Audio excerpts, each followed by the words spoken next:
think you're good. Yep. You ready then? I think you told me to BC Bill's waiting for me. Oh, are they really? We kind of divided up today. We have like 5 canvases tonight. Hey everybody, welcome to the Town Council meeting. This is Town Council meeting dated November 13th, 2019. And if we could all rise to the allegiance. I pledge allegiance to the flag of the United States of America and to the republic for which it stands, one nation under God, indivisible, with liberty and justice for all.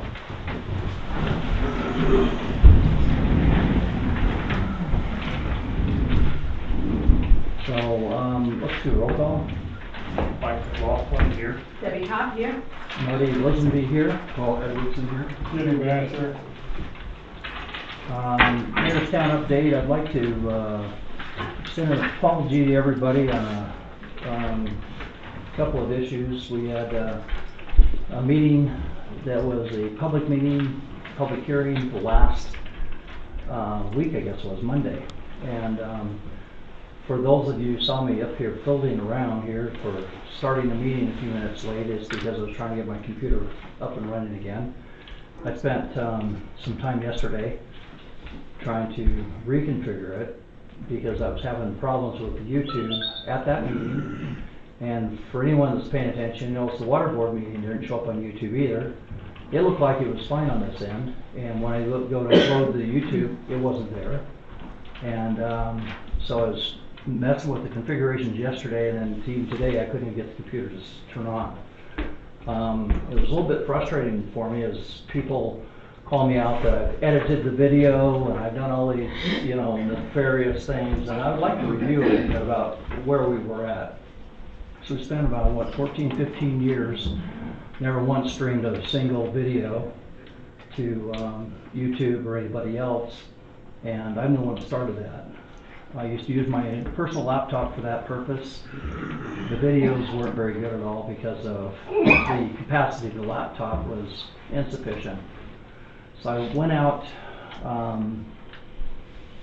close your ears, Tish, and spent $1,700 buying a desktop machine, brought my personal machine in here that has faster processors and things like that that you need to properly stream video. And I did that because I want transparency.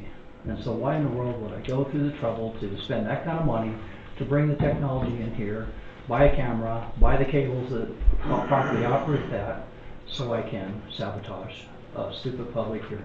It's ridiculous. When I went to stream, I'm out in the engine bay out there. Apparently the Wi-Fi signal that is weak, and it came up with an error banner that I did not notice at first that said network error. So probably 10, 12 minutes into the video, I noticed that, and I hit the record button. And so that's why the first 10 minutes are missing, because of a network error, because we need all this equipment out in the engine bay to do that. And I know the conspiracy theory is a lot more fun than that. Reality is a technical glitch that we tried to avoid by setting up ahead of time. When I took that computer out into the engine bay, I could not connect to the internet at all. And I think Denny was there and Debbie was there. They were pushing tables and chairs around while I'm cussing, trying to get this thing to connect to the internet.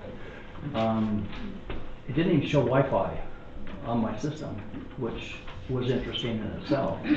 After a few reboots, all of a sudden it showed up, and I surfed the internet and it says, okay, we're good. When it actually came time for the meeting though, network error showed up. So it's probably just not a fast enough connection out in the engine bay is probably what had happened. Had I known that up front, I could have just hit the record button instead of, on this system, and anyone can come look at it, it says stream or it says record. Anyway, so that's what happened on the water board meeting, the last meeting, and that's what also happened at that particular meeting. We do have the audio Unfortunately, you'll notice the audio recorder is up here. It's safe away from my nervous habits of playing with my pen and my papers and my pen, glasses and whatever else. Out there in that meeting, it was on the same table as where I'm doing my fidgeting, and so all that fidgeting showed up in the audio. It's kind of annoying, but it's still very legible. That audio is now on our website, so you can just click on it for that meeting and you can listen to it from start to finish. As a backup, Michelle has 2 recorders, and we actually had, so we had 3 devices. This device failed. We had the device that was sitting there picking up the audio and all my nervous tics. And then Michelle had another device that she was recording the audio on. And this is because we want to make sure that we're preserving all of this information. And so all of that is available. One of them, you can just click on the website and it's downloaded. You can instantly start listening to that audio very simply and easily. So that's on the website now. Anyway, so my apologies to everyone that I'll just go out on a limb here and just say Ben and Michelle, they've even made comments to me, how did you figure all that stuff out to stream this stuff? And I'm like, I'm not sure I figured it out. Just somehow I did the right thing a few times and it started working. So to think that I'm a guru at this, far from it. I just lucked out a few times and followed a YouTube video of how to do it. And somehow it worked. So anyway, so when something goes wrong, the meeting's starting, it's challenging at that point, what do you do now? So anyway, but I put my money where my mouth is as far as buying equipment to help produce more transparency in the town. It's frustrating when people accuse me of otherwise. So anyway, I think that that's enough said. Discussion and action items. Item number 1 on our agenda, approval and certification of election results for 2019 general election. We have Ken here from the county. I'll turn the time over to him for a few minutes. Where do I go? Come on up front. Okay. I brought the ballots in envelopes for your storage. I think the retention is like 22 months, so they could be destroyed a couple months before you go through this again in 2021. But Mayor, we feel for you with the conspiracy.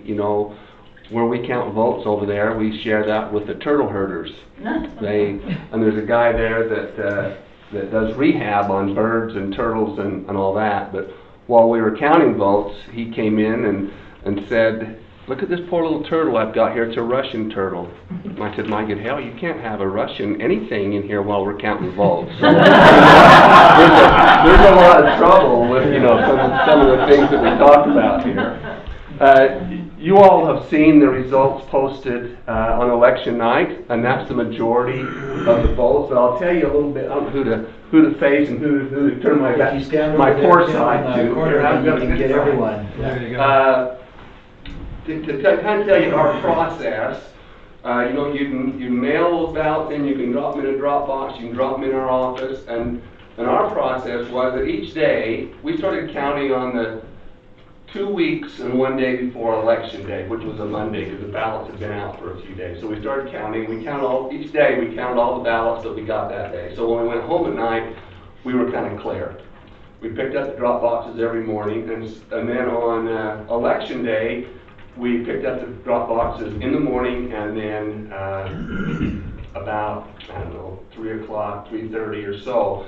But we didn't pick them up again at 8 o'clock, because there's a process to count them and to open them and verify signatures and all that. So there's always a change between the unofficial election night results and the canvass. And really it's because the drop boxes have some votes in them after 3 or 4 o'clock that we don't count until Wednesday or Thursday of the following week. And we get a ballot or two in the mail that are still valid. They have to be clearly postmarked prior to election day. And I would just caution anybody as you go through your election process, the closer you get to election day, I would just say use a drop box and not the postal service.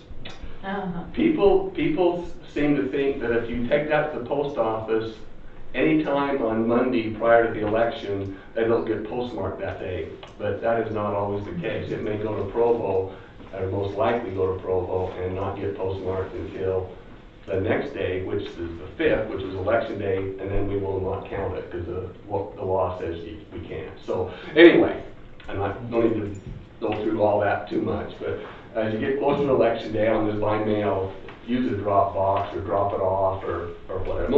You guys have a drop box here, and most of the cities have a drop box. And even if you're in town, you can go to Washington City and use their drop box or the one in their city office or St. George or whatever. So anyway, enough about that. On election night, the leading vote getters were the mayor, Marty Lisenby. He had 156 to 132. And then Paul Edwardson and Denny Bass, 172, 141. The next two were Forrest Cooney, 111, and David, is it Zog? Yes. 108. So those numbers changed a little bit between the 5th of November and today, but they didn't change any of the results exactly. So the canvas totals we have for today are Marty Lisenby 164 and Black Hawk Walters 142, and that's 53.59% to 46.41.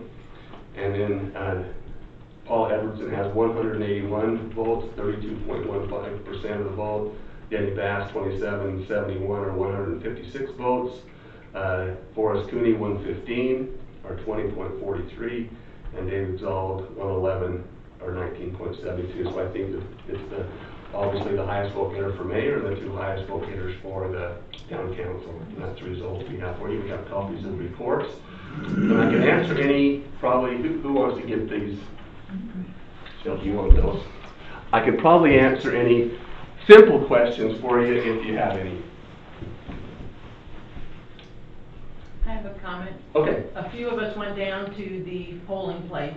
Okay. To count, to see the process Uh-huh. being done. Okay. It was very interesting and very,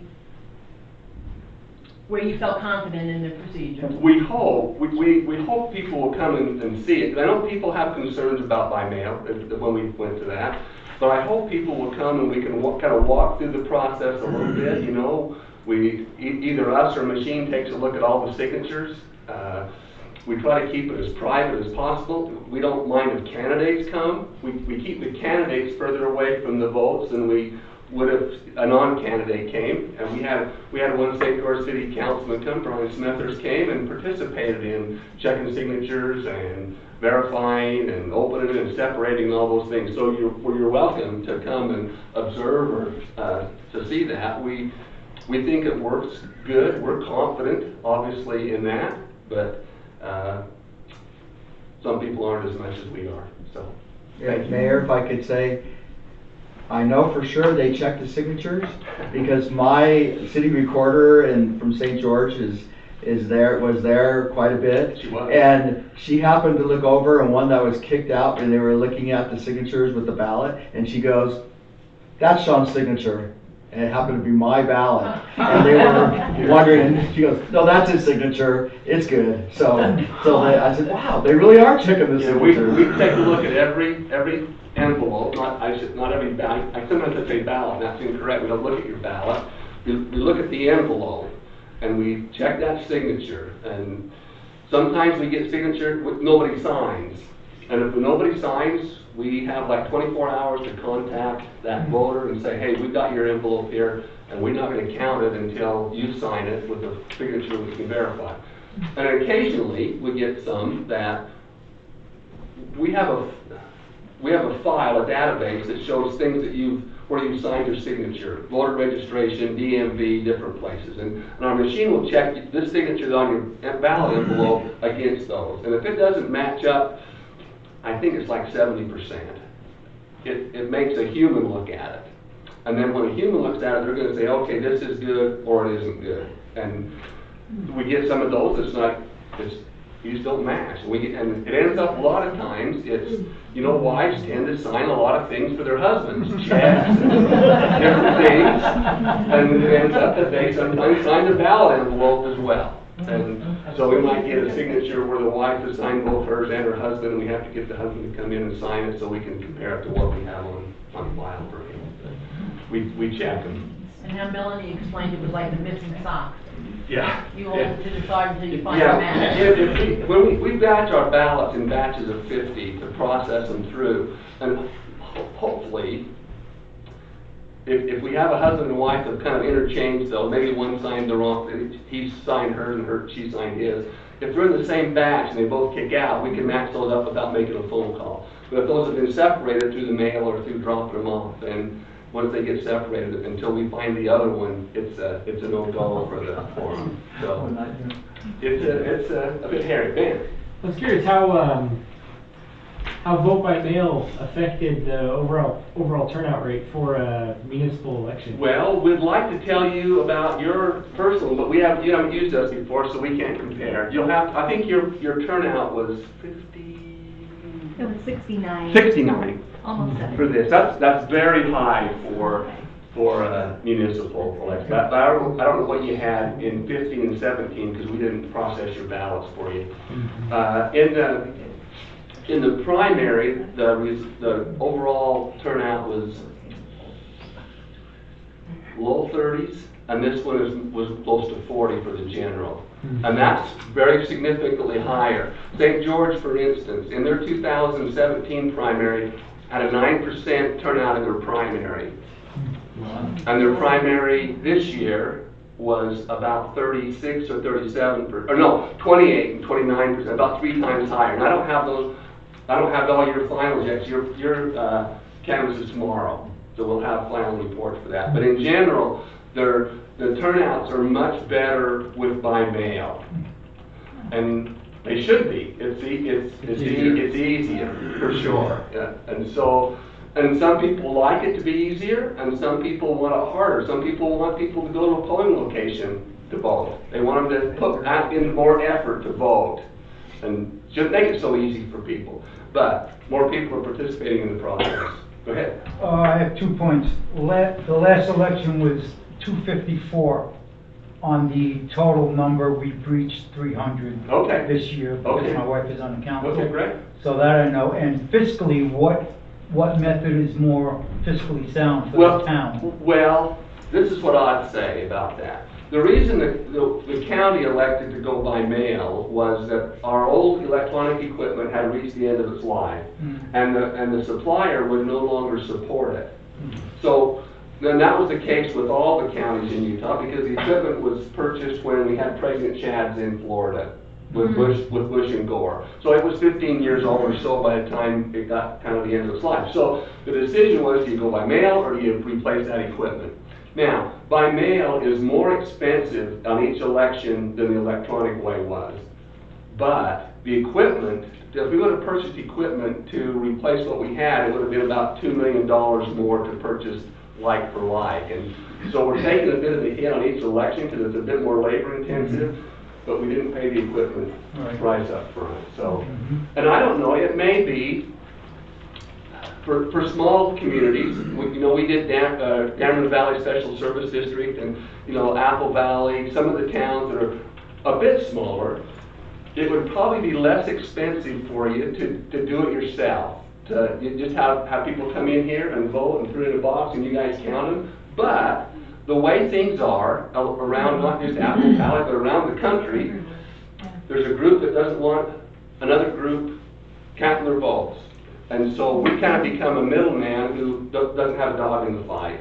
So we're glad to do that, but fiscally it might be better if somehow the sides worked out their grievances and you did it yourself. But we're glad to do it. So It's not that much money. I think it's better to just have a third party do it. yeah, we're glad to do that. We know we have the equipment and all that. So the only difference is, it used to be on the electronic things that only the people that wanted to vote came in. But now we mail a ballot to everybody. So that's where the expense kind of comes with mailing the ballots, return envelopes and all that. Everybody's getting one, even though everybody is not going to participate. Well, I like having a larger turnout, so. Oh, yeah, I think that's the ideal situation, really. More All right, thank you. participation is better. Any other questions? Looks like we're good. All right, thank you very much. I won't stay for the rest of your meeting. I think Hilldale's waiting on me out there, so I'll give their report as well. So, thank you all. Hey, thank you. Thank you. So, do we need a motion then to approve the, Yep. can someone help me out with the verbiage that you're looking for? Is it the election canvas approval? That you certify the election. Okay. So, Results. is it okay if I make that motion? You could, Mayor, one of the council members could make that motion. I make the motion that we approve certification of election results for the 2019 general election, Second? And I think you would want to say as presented. as presented by Kim Hagan. Second that. And, vote? Aye. Aye. Aye. Aye. Aye. Item number 2 on our agenda is changes to Main Street realignment project. We have a copy of this in the file. We've solicited help from the county to help us with this and UDOT. It's been kind of a collective project where we've they have come in and flown with a drone. We've got the engineering. I went to the county governments, got a grant for $20,000 to help pay for the engineering, and this is the drawing that we ended up with. I've communicated with the landowners, and we have them agreeing to the realignment. And the thing that they're looking for is, you'll notice the area where the old road was compared to where the new road is. Any motion that we would do, we'd want to make sure that we're giving that back to the landowners. In other words, that would be returned to them. Could we get that up on the screen so we could see it? I think it's on the wall. There it is. Oh, there It's on it the is. wall right there too. Thank you. So the dock is present. No. They've actually realigned this. Now the small circle on the top, on the right-hand side, that's actually the south side of the road, just so you know the way it's actually drawn. It's actually upside down. And the owner on the south side of that property is Heber Allred, and he asked if we could make them the same, the curve itself. The reason they're different is one was a 30-mile-an-hour curve, one was a 35-mile-an-hour curve. And so anyway, they redrew that, and it's slightly larger curve on that right-hand side is the only difference. But basically we wanted to entertain a motion that everybody is agreeing with this alignment. A couple of other alignment possibilities were talked about, where we just moved down to 400 north, I think it is. That's where you turn off to go to Coyote Road, and you could take that and make that a T intersection and go to Main Street and just completely block off the other one. But the landowners don't like that, and neither did I, because it's, when you do it the right-hand turn on Main Street, it's still crooked. You know, it's still not at a 90-degree angle. So to me, it wasn't a good fix. Plus, the people that live on Coyote kind of all tackled me when I was first mayor. They didn't like that idea at all either, because they didn't want that to be a major intersection where their road was intersecting with everybody turning at Main Street. And so anyway, I had a lot of feedback from people on that, and that's where we ended up doing this S-curve to help straighten out that road. We have a commitment from UDOT to help us with the highway improvements right there. They'll go up to and including the cattle guards that we would still have on that road. So they would install those cattle guards because they'll probably remain in place for some time. And then from there, it'll be up to the town to finish the other part of the road. We have our volunteer road crew is already anxious to get moving dirt. We also had an offer from Hilldale to come and help us with heavy equipment to help us with that realignment effort as well. So I would make a phone call and try and help make that happen when we decided to get this going, so. Anyway, what we're talking about today is just a paperwork part of this to move forward, so we can go ahead and start staking it out. Let's get the deeds signed off by the landowners and so forth, as long as you guys are okay with the realignment. Are there any questions about the realignment or? So far, all the landowners are on board with it? Yeah, yeah. Yeah, the only stipulation they had was they do want to have a stipulation there that the existing road is abandoned and given back to them.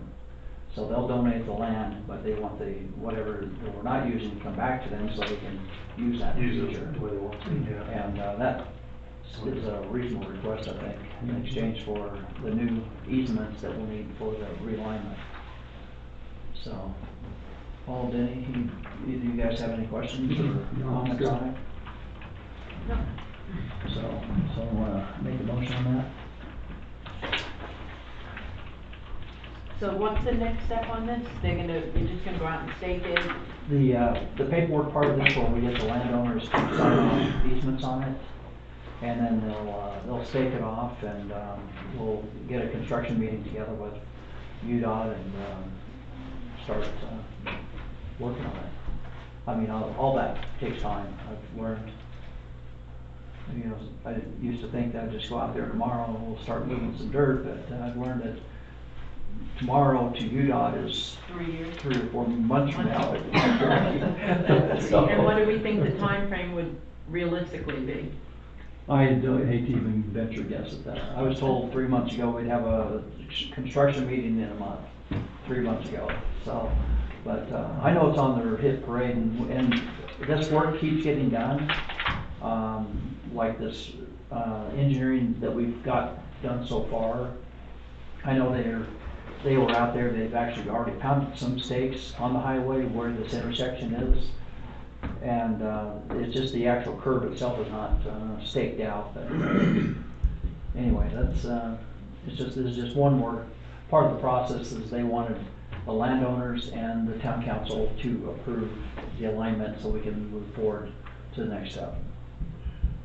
I make the motion that we accept the changes to the Main Street realignment project, and that as we vacate the existing roadway, that existing roadway is given back to the landlords. And second? And vote. Aye. Aye. Aye. Aye. And motion carries. And we have minutes for 10/2/2019. There's a couple of corrections. Right. There's a couple of votes in number 2 and item 3, where there was a couple of nay votes, and at the bottom it says the vote was unanimous and motion carried. It was not unanimous. That just needs to be fixed.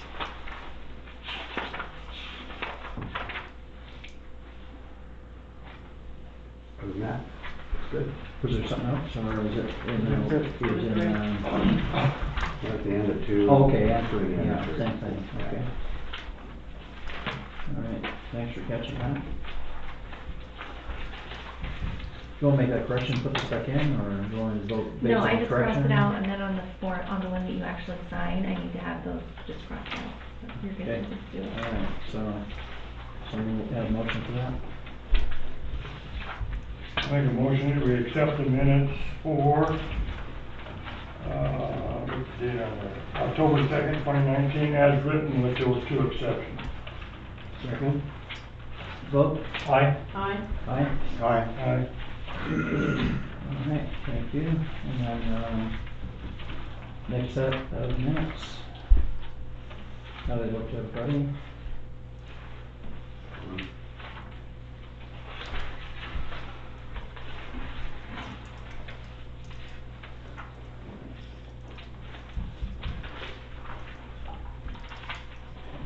And I make a motion to accept the October 16 minutes as written. 1 second. And vote. Aye. Aye. Aye. Aye. Aye. Motion carries. I've got, an item that, it's not on our agenda. It's also not an action item I'd like to review. And, I'll pass this down.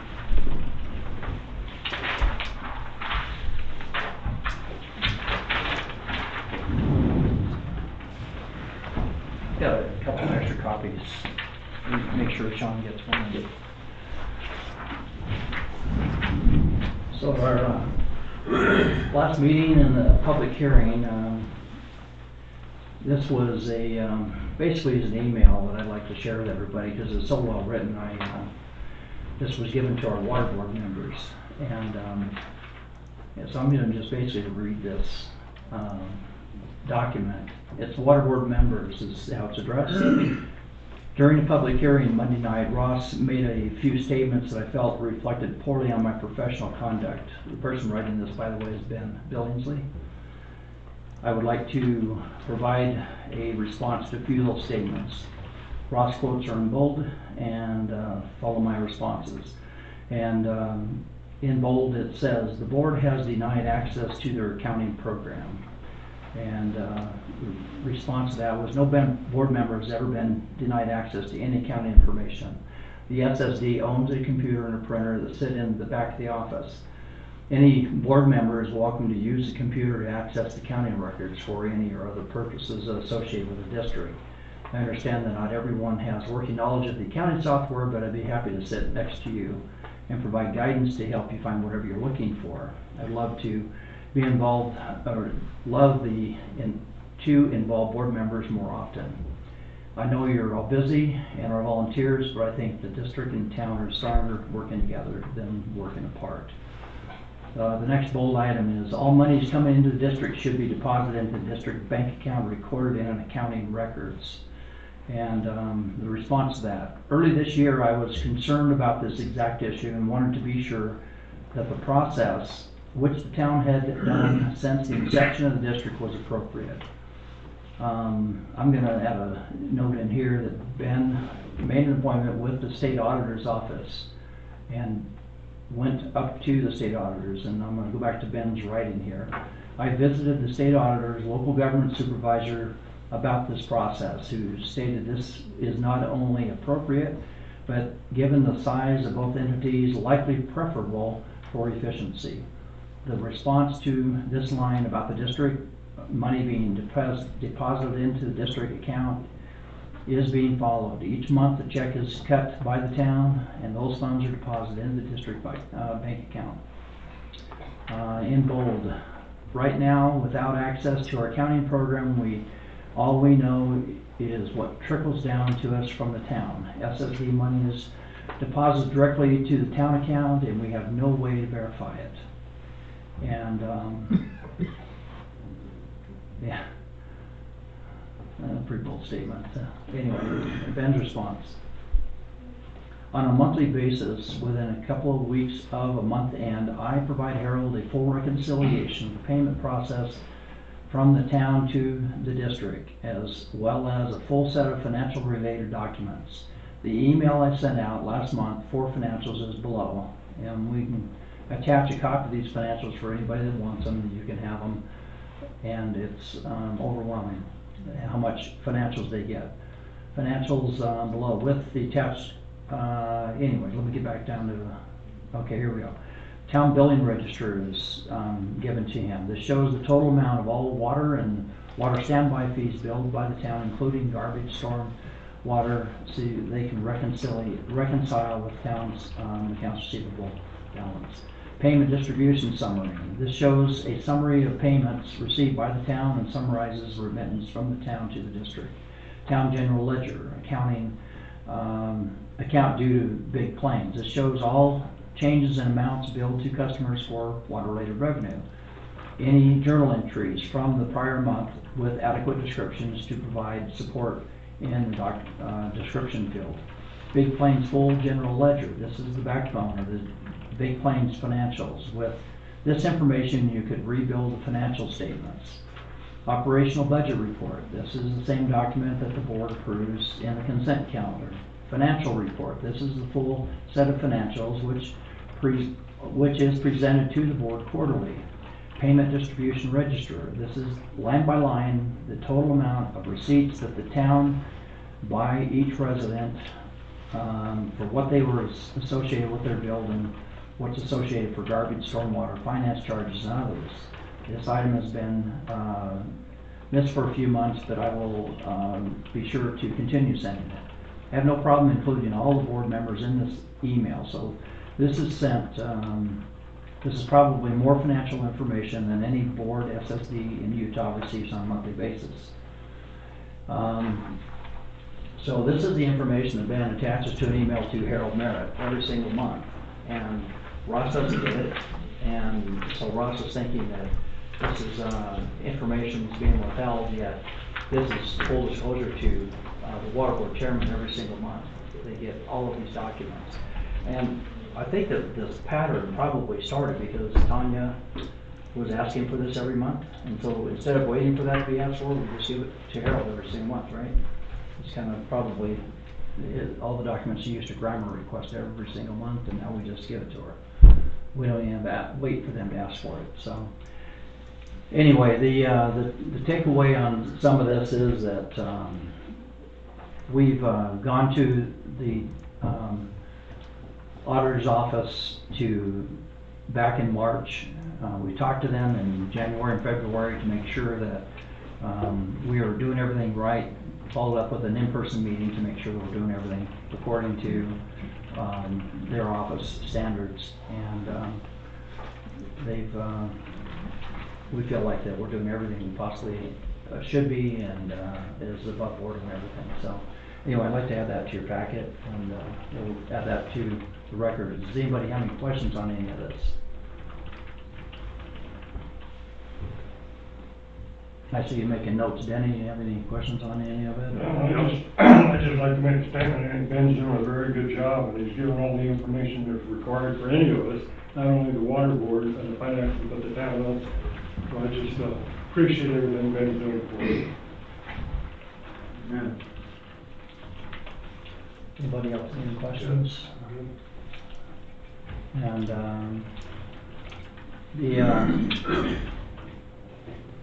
okay. Anyway, the other, I think I'll just leave it at that for today. So, anybody else out there have any questions right now? I think we're actually going to get down to. Now we'll get public comments here in a minute. Any questions on this subject while we're at it? All right, I'll move down to reports and recommendations. Events committee, Tish Lisenby, Debbie Cobb. What's going on? Well, the next event we're going to have will be Coco and Santa. And actually, this is the first meeting since Trunk or Treat. Yeah, Trunk or Treat was amazing. We had, we gave out over 200 pieces of candy, so we had some kids that came back a couple of times, but for the most part, we had well over 150 kids, and really appreciate the community coming out and bringing candy and amazing trunk decorations. Of course, Margie Osofsky over the top. And other people were getting really involved, and parents were dressing up, and we saw the most cutest costumes. And we had some great costume winners this year, and it was really fun. It was really nice to see the community get out and celebrate a festivity together and enjoy one another. So. My favorite was Cannon. What's her first name? The chicken boy, the little chicken outfit. Yeah, there's a bunch of them that were pretty cool. But what I loved about the Slinky kids is they had they were hooked together with their butts with a Slinky. Oh, yeah. But she dressed up in a matching kind of an outfit. Yeah, Audrey The mom, Cannon even Audrey, yes. had twin boys, and they were 2 years old, and she had them dressed as little cowardly lions with connecting slinkies soap, obviously, so she could keep them together, and they It's wouldn't actually a run off. character from. Was it? It's a character from a Disney movie. Okay, that's Toy Story. I'm a It was little pretty cute, aged. so. All right. I don't remember that, but Anyway, we had that's a great cool. time handing out candy. It was a lot of fun. It was Yeah. kind of a cold night, but we had a good time. Yeah. So. And so the next event, and we'll have a date, the next meeting for Santa and Coco and cookies And we've got a Santa costume, so we're getting ready to get our ho-ho on, so hopefully everyone will come bring the kids down and have some cocoa And January 25th, the pet clinic, right, between 1:30 and 2:30. Okay. vaccinations, registration. January 25th, between 1:30 and 2:30. All right, so work on getting that on the website as well. There'll be licensing as well, pet licensing, same time. Anything else? No. Planning Commission, anybody have any comments on that? I don't have anything right now. Okay. Fire Department, he has to be excused tonight. Big Plains, I don't see anybody here from Big Plains. Code Enforcement, Rich Osowski, do you have anything you want to share? Yeah, a couple things. The nuisance complaints, all of them have been taken care of. One of the nuisance complaints, I called a deputy out, and Washington County Sheriff sent one out within a matter of hours. And it was just an aggravated dog barking situation. Of course, everybody has dogs in our area. But the officer was pretty good. They emailed me their report. And then the person that was in violation took up a petition, which actually I thought was pretty good. I was for it because it gave everybody's opinion. And it actually pulled the people together. Even the people that filed the complaint are okay with it now. And then we had a mini farm out there. They're in, they had a notice of violations, and I have wrote up some notice of violations. And they have cleaned up their mini farm. They're not bringing any more animals, and it looks like it's a big improvement. The neighbors are talking to each other. Nobody seems to be upset.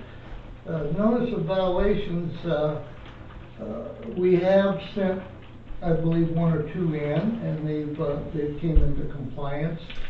Right now, there's just 1 notice of violation that isn't in compliance, and Ben does a pretty good job of keeping track of the violations.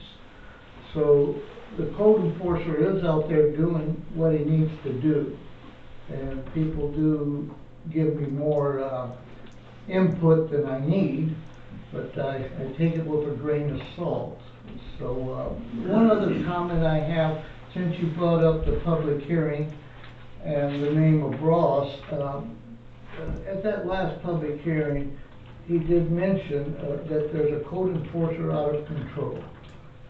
I take that very personal, because if anybody has a problem, I address all nuisance complaints, whether they're in paper or whether somebody verbally or calls me or addresses a problem. So I don't believe I'm out of control. And if you look at a nuisance complaint, it also says with pictures. Now, I try to stay off people's property unless people invite me onto their property, like Pam and a few other people, and then I'm able to take a picture of the violation. The one instance that comes to mind is having too many horses on the property. 5 horses are too many on an acre. So, and that was resolved very well, with a little difficult, but it was resolved, and I think everybody's fine with it now. So I see more cooperation and more understanding of a code enforcer, and I welcome people to contact me or let me know. Actually, I get help. I wouldn't necessarily say help, but when I don't understand the code or I don't fulfill the code, I do get people that bring it to my attention. And that's how I kind of follow through with it too. But the dog barking, what do you do in a neighborhood, So, one starts and everybody starts. So I don't know what to tell you, but we don't want people to be uncomfortable, and they want people to sit out and take a walk. So I do go and talk to them, and if I'm permitted on their property. But I call them first, and then they'll say, come on. So that's all I got to say. All right, thanks, Rich. I know firsthand about the code enforcement because I get those phone calls as well as Rich. And the thing that everybody needs to understand is it's not me complaining about something. Most times not even Rich complaining about something. It's someone who called us, who's complaining to us, expecting us to do our job and do something about it because someone's breaking an ordinance somewhere. I think sometimes the ordinance is maybe the violation is petty, and I feel like someone's picking on somebody, but it's if it's a violation, it's a violation, but it's because someone called. It's not us out there trying to cause trouble. So we get one guy saying, "What are you going to do about it?" And so anyway, so thanks for what you do. Roads and storm drainage. Denny, you got anything you want to share? Or? No, I have nothing to report on the roads. Go ahead. I'll pick up some of this. We had a breakdown on our F-450. We were out grooming the roads, and it made it right here to this T intersection, and the truck just gave out. I think it's the transmission, and so we'll probably end up pulling with the dump truck or something, and we're looking at how we can best make that happen. But the other issue I have is with all the equipment parked out back. I just think it's not as in a safe place, and I've asked a few people for some feedback, and one of the things I thought I would do, now the election is over, we've got some mayor's salary money available, and I'd like to donate it back to the town, and let's create a yard.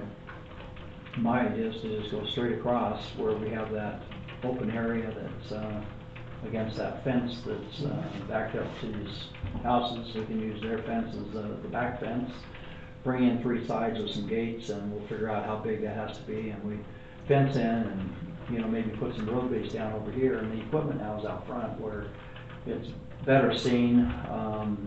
Make sure that the cameras are working over there as well. We might bring some power over there, but I think we can accomplish putting together a fenced-in area, and we'll just use the mayor's salary as a donation to help pay for all of that. So I think it would help give us, so along thinking that line, some of the feedback I've gotten so far is that we probably should have one of those doggone shipping containers over there to store oil and the different things that you gotta have to run equipment. So probably put a 20-footer or something over there to hold that equipment. Should have power over there because some of that equipment needs to be plugged in.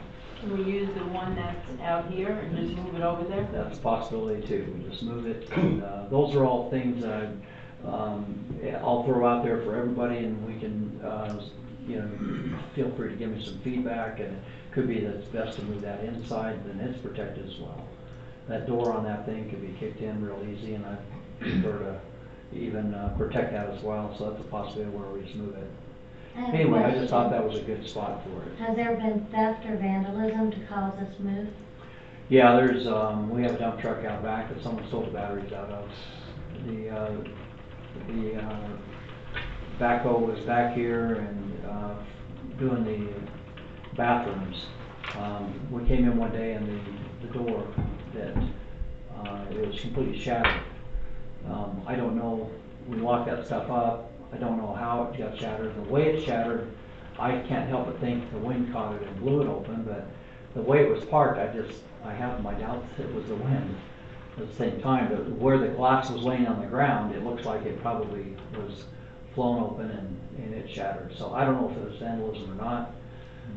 But we have, on our groomer, we have a battery, we have a hydraulic pump, things like that that could just easily be walked away with. And I just think that having a storage area that's a little more secure, it makes sense. The other thing that can be a side note bonus on this is I forget the name of the company, but there is a company in town that will place a diesel tank out here, and we can also save about $1 a gallon on the diesel fuel for our equipment, And I think that's even with the taxes included. I'm pretty sure that's the green stuff, not the red. How big is the tank? Well, it's something they just top off every time they're out here. I don't know. It's one of them. But they start, what, with 500 gallons? I think so. Yeah, It's on stilts, and Right. so we could even consider doing that if it was in a secure area. They've offered to do this, and I didn't want to have it out here unsecure where kids could have something else to play with. So, but in a secure area with razor wire or something, I would feel a little more comfortable, so I could end up being. Do we lease the tank, or does it come with it? They just give it to us on a, in other words, as long as they're filling it, I don't even think they charge us anything for it. It's their tank. They fill it, and it saves us some money, and we'd have to figure out some of the, how do we, does it meter it, and how do we do the paperwork for Ben and things like that. We'd have a few hoops to jump through, but that can be even a possibility that we consider doing. But I just think that having it behind here is just, it's kind of like looking for trouble, I think, back there, so. And with it being over here, just to be a good neighbor, even though it's our property, would we speak to those neighbors to see if they minded the equipment being stored? Yeah, we could do that. It wouldn't hurt to have that conversation at all, and anyway, it's just a couple of ideas that the last couple of days I was throwing around, and because of the security, I just thought it might be something we should consider. So anyway, anybody that has any ideas or feedback on that, feel free to grab them after the meeting or at any time. So so I think that's all we have. We'll open up for public comments. Rich Cobb. Rich Cobb, 1180. Excuse me, no mosquitoes? Oh, Yeah, they're still out there. Actually, they sent a report and they're still trapping them. No way.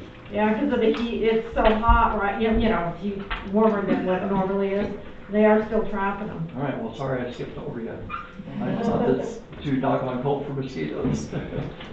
It's not too cold. They have cases of West Nile, right? Yes. Yeah. We had someone die down here Yeah. from West Nile virus. It had horses too. So anyway, so that's something to pay attention to. Rich Cobb. yeah, Rich Cobb, 1193 East Big Pinion, over in Cedar Point. Kind of two comments. One, with the Connex, I think we ought to come to some conclusion as to the allowance of the Connexes before we actually do something with the town, add a 20-footer or move that one. And two, when it comes to the election, it's a small town, everybody tries to get together. Here comes an election, the great divider. I know everybody on this council, I know everybody on planning, and I know they have the best intentions for the town. You get bold accusations that are just unsubstantiated, and it's sad what happens come election time.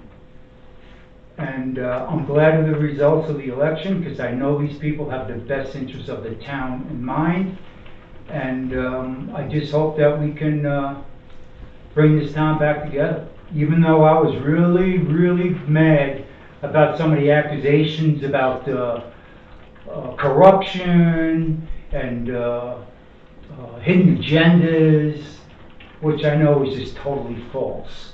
Yeah. So, like I said, I'm hoping we can somehow bring this town back together and help each other out. If somebody has a problem, knock on somebody's door, whatever, try to take care of it that way. But, accusations that were flying around, it was just ridiculous, and I don't think it was fair, but I guess that's what comes with elections, unfortunately. Okay, thank you. Anyone else? Yeah, Janet. Janet Prentice. I just want to thank the candidates for removing their signs on Wednesday. It was nice to see them That was gone. nice. Thank you. Yeah, Sean was telling me we need to change that sign ordinance. He says that I can leave mine up all year round if I want.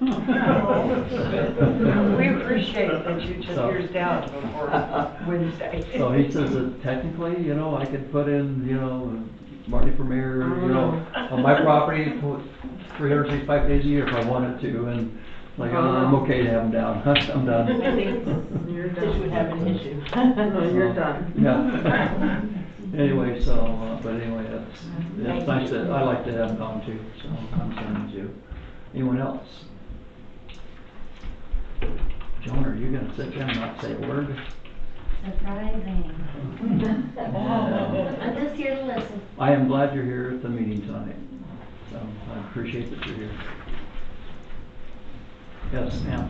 Pam Coyle, Smithsonian Road. I just wanted to say thank you to the 5 of you, and, you know, I've been coming to a lot of the meetings over the last couple of years, and it's been a trying couple of years, and I really appreciate all of your efforts, what you give to the town. Thank you. Thank you.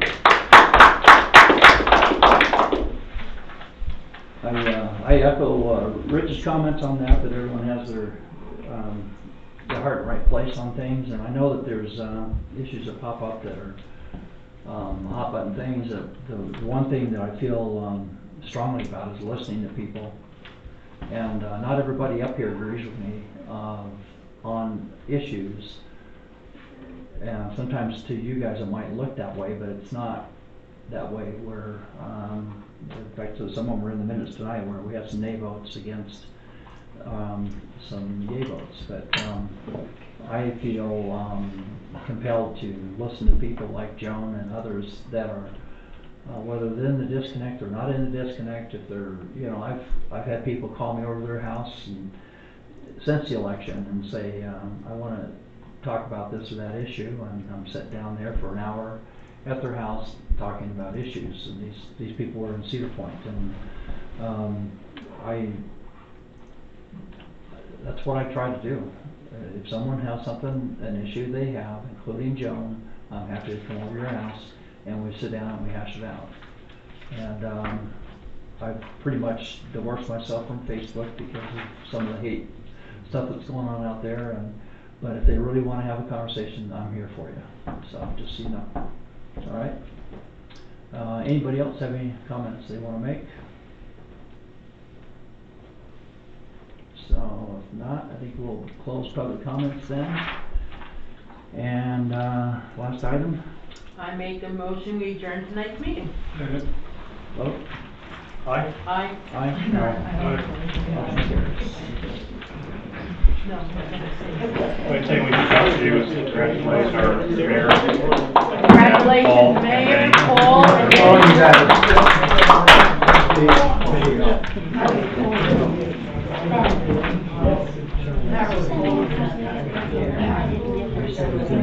I don't know.